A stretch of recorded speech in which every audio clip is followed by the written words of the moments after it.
Magandang araw mga kaibigan. Ngayon po ay araw ng Linggo, September 17, 2023. Ipagpatuloy natin ang ating istorya tungkol doon sa Biblia. At ang pag-uusapan natin ngayon ay si Joseph. Dahil nga nang mawasak ang Sodom at Gomorrah, kung saan ang mga Israelite na nakatira ay marami sa kanilang namatay, at sa Biblia halos 8 lamang ang natira, yung si Lot at ang kanyang mga anak. Sa pagdaan ng mga panahon ay siyempre at ipinanganak si Joseph. Si Joseph, ang tatay niya ay si Jacob. 12 anak ni Jacob, ang pinakamamahal niya ay si Joseph. At dahil binilhan niya ito ng magandang damit, nainggit ang kanyang mga kapatid at binalak nila itong patayin. Yung inggit na uwi sa papatayin. So dinala nila ito, sabi mamamasyal, at may dumaan na mga Egyptian merchants. Naisip nila na sa huli patayin ay pagkakapirahan. Ito ay kanilang ibininta para maging slave. At umuwi sila. Ang sabi nila sa kanilang tatay ay na-aksidenteng nahulog sa balon. May dala-dala silang damit ni Joseph na punit-punit. So si Joseph ibininta naman ng mga negosyanteng Egyptian kay Potiphar. Si Potiphar ay iyon ang pinakapitan ng gwardiya ng hari sa palasyo. Kung baga sa ngayon PSG, President Security Group, yun. Siya naman doon na maganang, dahil si Joseph ay pinagkasihan talaga ng Diyos, naging magaan ang loob ni Potiphar kay Joseph, at ginawa niya itong mayordomo ng kanyang mansyon, tagapamahala ng kanyang mansyon. So hindi nagtagal, dahil siguro magandang lalaki si Joseph, nagkakaroon ng sexual interest ang asawa ni Potiphar sa kanya.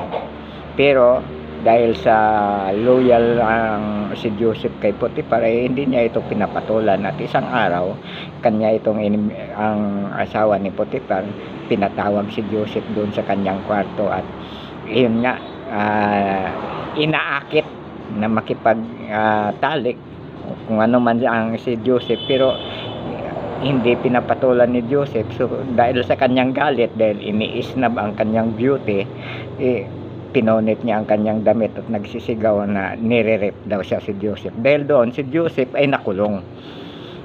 Doon sa kulungan si Joseph, wala naman silang magagawa kundi yung mga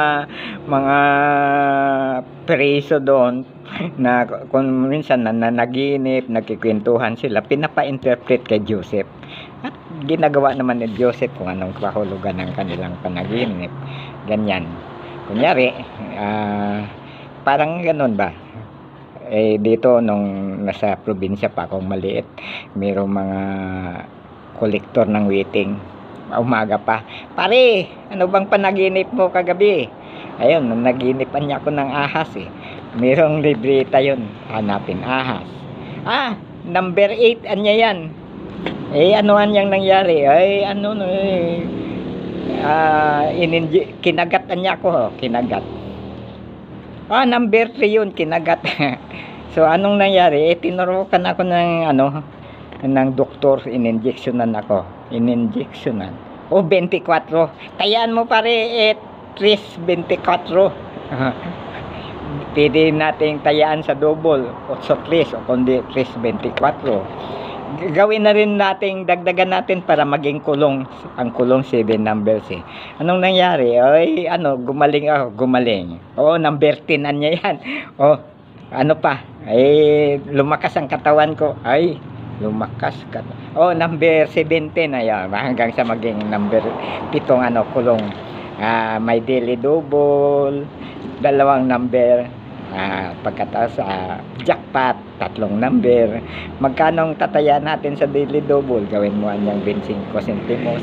Sa jackpot gawin mong 50 centimos. Ang kulungan niya 2 piso. Mga ganyan. Ayan.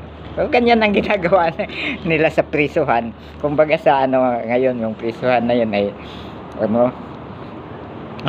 Muntinlupa Bilibid Prison, kung saan si Bantag yung sip na pinalitan ni Katapang. Ayan. Pero hindi na ngayon yun doon. Ang pinag-uusapan na ngayon doon ay tungkol sa mga siyabo. Yun. Noon kwentuhan lang. So, ganun ang nangyayari doon nila sa kanulong kay Joseph. Hanggang isang araw na naginip ang paraon, ang hari.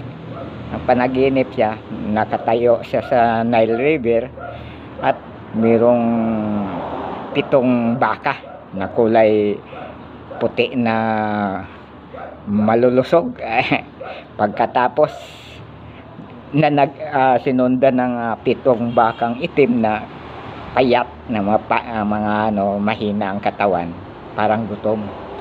So hindi mapakali ang pare, gusto niyang malaman kung ano ang meaning ng kanyang panaginip.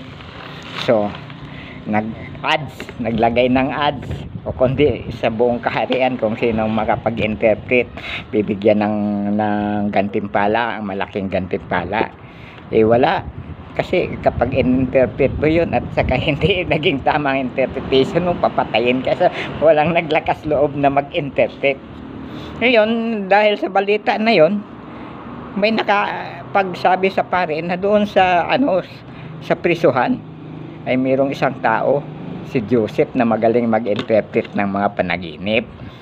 Ayan, naging sikat si Joseph. So pinatawag si Joseph. Ang interpretation ni Joseph, yung 7 bakang malulusog na mga puti, 7 taon na magkakaroon ng kasaganahan sa Egypt. Maraming maraming masagana ang pamumuhay. Pagkatapos, susunod na 7 bakang payat na itim, yun ay ibig sabihin ay magkaroon ng 7 taon din na kagutuman. Isip ng hari, talagang may wisdom itong panaginip, itong interpretation. Kaya ginawa niya na si Joseph na taga pamahala ng produksyon sa buong kaharian.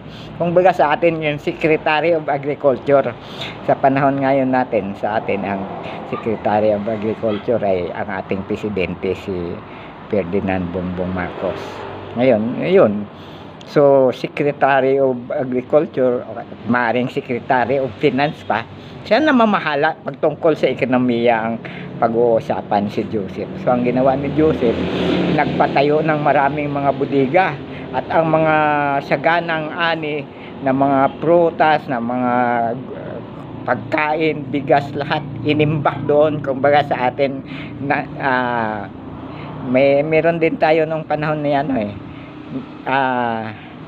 doon, food terminal. Ayan, food terminal doon sa Taguig, na wala na ngayon. ACM na ngayon yun. Food terminal, naggawa ng mga food terminal. So iyon na nga, dumating ng kagutuman. So lahat ng mga bansa, mga bayan ay wala nang pagkain, ginugutom ng mga tao. Sa Egypt, maraming pagkain. So nabalitaan yon ng mga kapatid at tatay ni Joseph. Punta tayo sa Egypt, mayroon pala doon mga bigas pa, marami tayong mabibili doon. So nalaman yun ni Jacob na bala pumunta doon ang kanyang mga kapatid. So hindi na alam ng mga tatay at kapatid yan na ang namamahala pala doon ay si Joseph. So nagpunta sila. Sa madaling salita, to make this story short, yun ay nagkakilala sila at nalaman din ng hari. Sabi ng hari, may pamilya ka pa pala. So dalhin mo sila dito, patirahin mo sila dito bilang pasasalamat sa iyo dahil na-manage mo ang ating kabuhayan ng mabuti. Bibigyan natin sila ng tirahan dito. So yun na. So magdaan ng maraming panahon, patay